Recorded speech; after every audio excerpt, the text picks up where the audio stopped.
Subscribe to our YouTube channel and press the bell icon to get the latest updates. You might be wondering why am I starting this episode of Cut The Clutter with a smile. And in fact, if you know me well, it's a half mischievous smile. That's because I remember today that I haven't reminded you for some time about the need for people like you to take paid subscriptions to ThePrint. And then I thought, is this the right day? Because the issue I'm going to talk about is something that a lot of you are complaining about, which is your pockets getting picked with the rising petrol and diesel prices, particularly when it looks like the global crude prices. Lately, they've gone up a little bit, but on an average, they are low. So what's going on? So first of all, I don't think I need to remind you every day about subscribing to ThePrint, because you know better than anybody else that somebody has to pay for journalism. And who better to pay for journalism than people who benefit most of all from good journalism? That is good, ordinary, tax-paying citizens. Well, thank you very much. So many of you have supported us. I count on more of you doing so, even on a day when I talk about what's happening with your fuel prices and why. So fuel prices change almost every day these days. That's why I'm not giving you precise prices, and also they vary from place to place. For example, today you might have, say in Delhi, price of 85 something for petrol, 78 something for diesel. In some parts of the country, Rajasthan for example, Ganganagar, petrol already, some kinds of petrol have already crossed 100 rupees. In Mumbai, in Kolkata, in Bangalore, in Chennai, they all have different prices, for which there is a reason I will tell you, although I'm sure most of you understand that. Now, what is happening with our fuel prices? Because we know that last year fuel prices fell to their record low. In fact, there was a time when there was such a pressure on forward markets that people were willing to pay you money to lift their crude oil, because people had bought futures, but there was no place to keep them. So from that, we have spent a year actually with a record low average crude price, and yet our prices are going higher and higher and higher. And yet many of you are complaining, and Modi government doesn't seem bothered. Now, there is a question that I'm asked often, and I think it's a valid question, which is that petrol prices have gone up so much, petrol and diesel prices. How come there isn't the kind of disaffection, anger, resentment? Why are people not out on the streets as they would be when the UPA was in power? Now, that's a political question. That's also a question of political analysis, and that's also a question of opinion. So I might write a national interest on that in the course of time. So I will spare you that bit of punditry today. I will talk very briefly about that towards the conclusion of this episode, but I will tell you how fuel price is constructed in India and where does this money go. So if you look at your price today of about 85 plus for petrol and 78 plus for diesel in Delhi, and as I told you, there are local variations. Generally, you will find that today this is among the biggest sources of revenues, not just for central government but also for state governments. So you find many opposition parties make noises about fuel prices going up, but beyond that, they don't escalate it too much, because they also benefit, because they also keep upping their VAT or value added tax accordingly. So when GST was brought into India, among the goods that were kept out of the purview of GST, among the prominent goods were fuel and liquor. So spirits of different types. One type that you put in your vehicles or machinery, and the other type that you imbibe.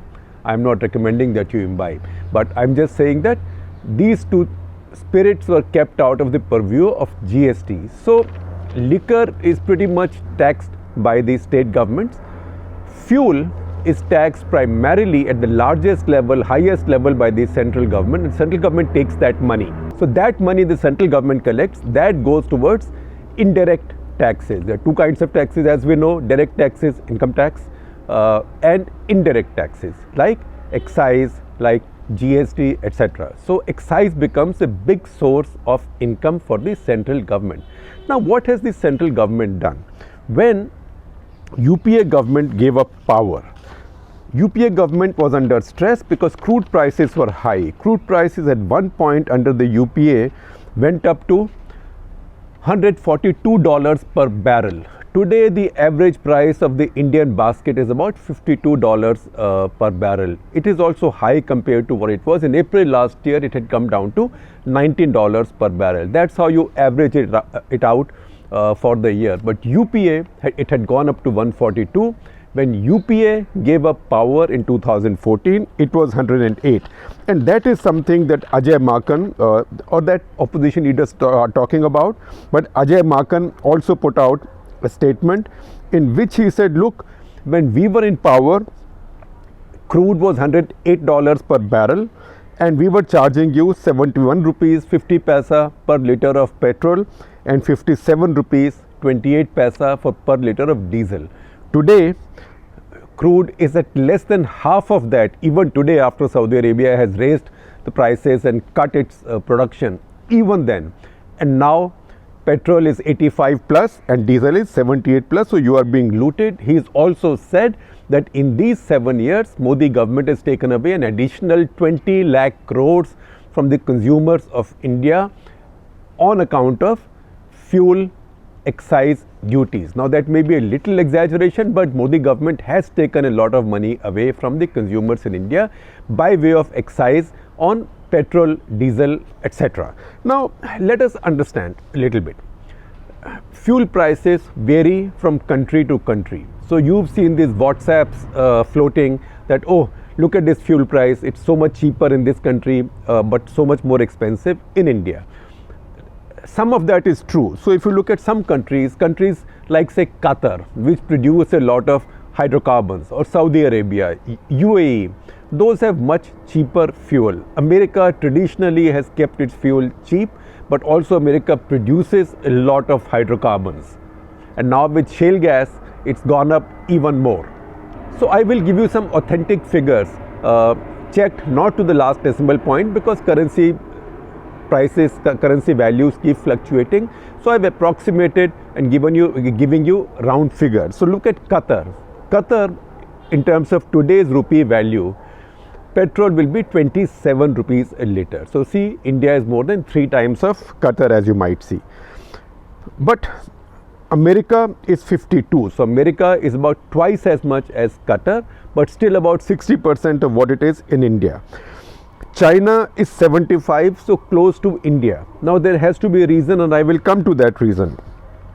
Whereas if you see our neighboring countries, they are much cheaper than India. Pakistan, if you look at the pump prices in Pakistan, they'll be 100 something, but that's also because Pakistan's currency is much weaker than ours. Pakistan's currency is less than half the value compared to the dollar as India's at this point. So in Pakistan, you can say petrol is about 50 rupees per liter. In Sri Lanka, it's 61. These are neighboring countries. In Nepal, it's 68. Afghanistan is 37.50. So India's neighboring countries have much cheaper fuel, except China, where it is close to India. It's cheaper than India, but it's close to India. Now as I speak also, you will have some charts running on our screens. One set of charts will tell you how we'll cut and dice the price of 1 liter of petrol and 1 liter of diesel in terms of various taxes and the base price, etc., etc. Also, these global prices, you will see a couple of charts. Now, it's not as if India has the most expensive fuel in the world. Look at some other countries. Poland, 90 rupees. Japan, 94 rupees. South Korea, 96 rupees. UK, 118. Germany, 119. France, 126. Syria, I'm just adding it there because the price is very high, 150. Although I suppose in Syria, there are not many gas stations freely selling fuel. The bad guys, their own oil wells of their own and refineries of their own.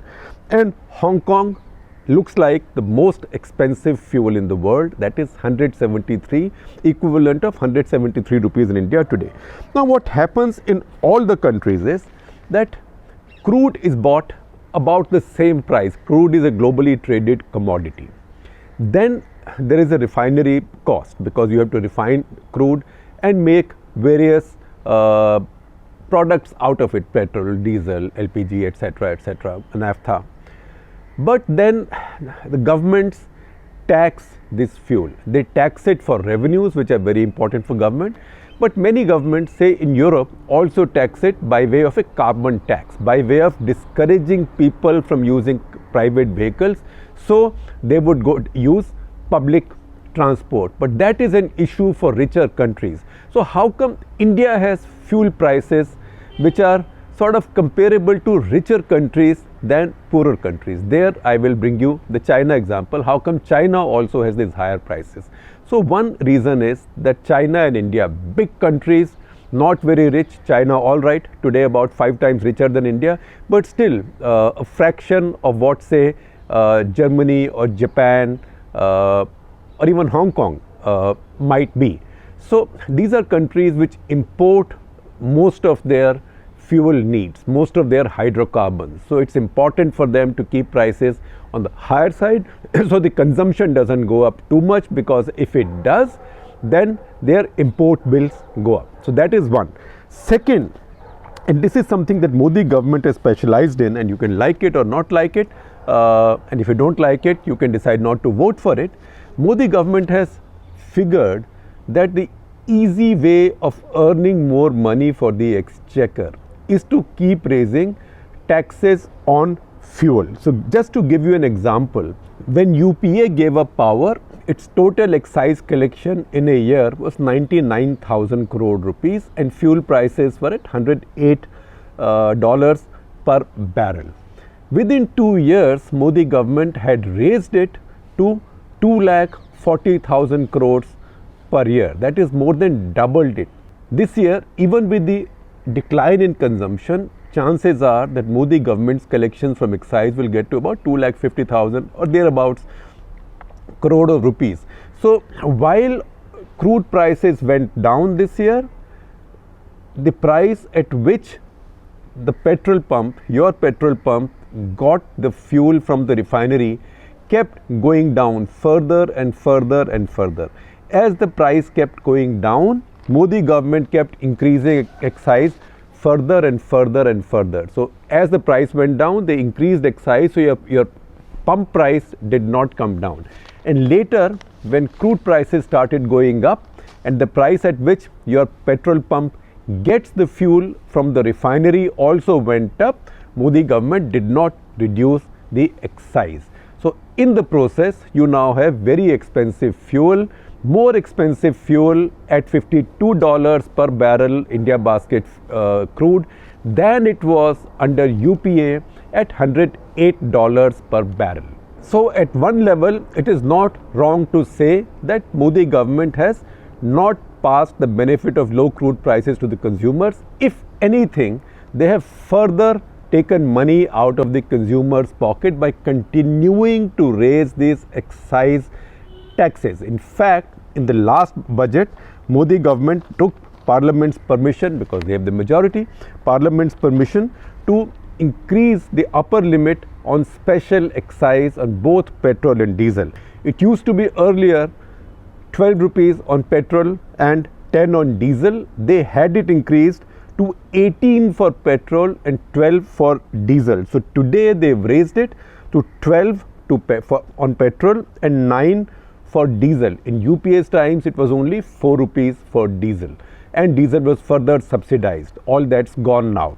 So in fact, in terms of the permissions that Modi government took from Parliament last financial year, they still have headroom available. They can still up their special excise on petrol by another 6 rupees a litre and special excise on diesel by another 3 rupees a litre. Today, if you buy a litre of petrol or a litre of diesel, what happens? 63% of what you pay on your petrol, that is to rupees 52.50 thereabouts, it varies day to day, 52.50 out of a litre of petrol, or 63% goes towards all taxes. On diesel, rupees 42.70 or 58%. So 63 and 58 goes towards taxes. All these taxes do not go to the center. about 19% of it goes to the states. Again, it's an average. Some states put higher VAT, some states put a little bit lower VAT. You will find usually states that have big cities put a higher VAT. Your petrol pump owner, in fact, makes very little extra money from you as prices go up. Today, a petrol pump owner's commission or profit on petrol is 3 rupees 67 paisa per liter. Diesel is 253. Diesel is kept lower simply because government does not want diesel to become more expensive than petrol. Although diesel is more expensive ex refinery than petrol. So what the pump pays for diesel is more than what they pay for petrol, but diesel is a more political fuel because a lot of the farming activity involves the use of diesel, that is tractors. So tractors that come on Republic Day for the farmers parade will be riding on diesel, but it no longer is subsidized diesel as used to be the case until 2014. Modi government has taken away diesel subsidy, and in fact because of its LPG campaign, even kerosene subsidy is mostly gone because most states are now not taking subsidized kerosene because subsidized LPG is available. But again there, it's an aside, Modi government has been increasing the price of subsidized LPG, and the result is that this year Modi government's allocation for fuel subsidies is going to be only about half spent or less than half spent, because they are also cleverly and quietly raising the price of subsidized LPG. In fact, we had carried a story on ThePrint some time back that this year, calendar year 2020, for the first time, India's consumption of LPG by value went higher than India's petrol consumption. That's partly because people stayed at home and cooked at home a lot more, partly because government has now, Modi government under Ujjwala scheme has been able to push subsidized LPG to a lot more households. Also, then part of the pandemic relief, they extended subsidies and free LPG by 6 months. So that led to increased consumption, but also because of the lockdowns and because of reduced commercial and working activity, consumption of petrol went down because people were driving around less. There was much less public transport also.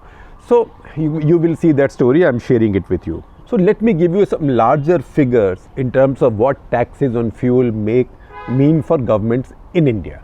In fact, when UPA gave up power in 2014, their collections from excise on fuel were 99,000 crores.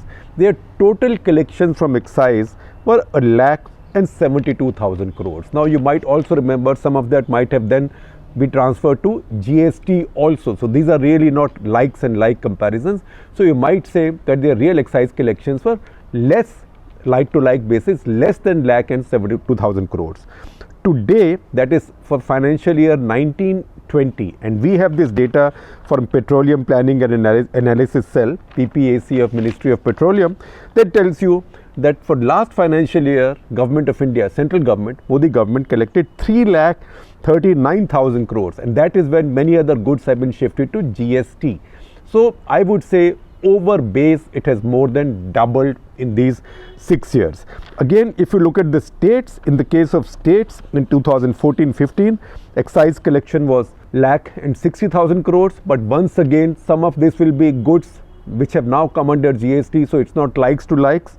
Today it's 2.21, so I would say like to like, that means excise on fuel, even states' income has gone up by 100%. By that means it has doubled as it has for the central government. So no matter how much noise they make, they are not going to be kind to you, but only as long as voters are forgiving. So I go back to the point that I had raised in the very beginning, the analytical or opinion point, on which I said maybe I will talk about in detail at some other point of time, maybe in a national interest. But think about it.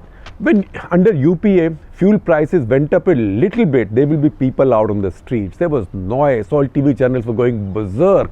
It was as if we all next day will not be able to fill fuel in our tanks and go any place. It's as if the country was coming to a standstill. Mara, Mari, Rona, Dhona. Today you see none of that. So even when Ajay Makan complains, Rahul Gandhi complains, anybody complains, you might get a few retweets, but nothing happens. That is the reason why Modi government is continuing to do this. What Modi government is doing with us is a Robin Hood act. So what is a Robin Hood approach? You know Robin Hood, rob the rich, give the money, distribute the money to the poor. So in a way, Modi government is doing that.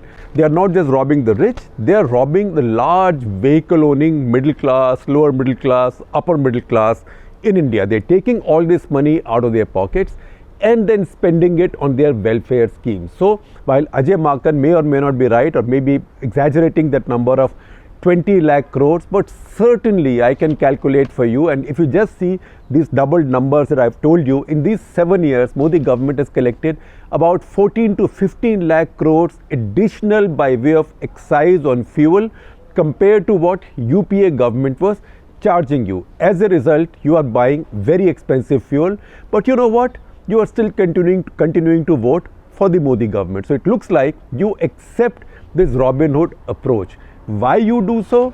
That is a matter of opinion that I will come to in the course of time. Meanwhile, all I am doing is I am sharing a national interest I wrote some time back. Please read that, where I describe how Modi government or Modi Shah BJP treats the middle class as their Muslims. What that means is that just as secular parties think they can take the Muslim vote for granted, which means the Muslims will vote for them no matter what happens because they are afraid of the BJP. The BJP knows that the large Hindu middle class, which is the overwhelming middle class in India, they will keep hurting with these fuel prices but still continue voting for the BJP for reasons that we might discuss in a national interest in the course of time.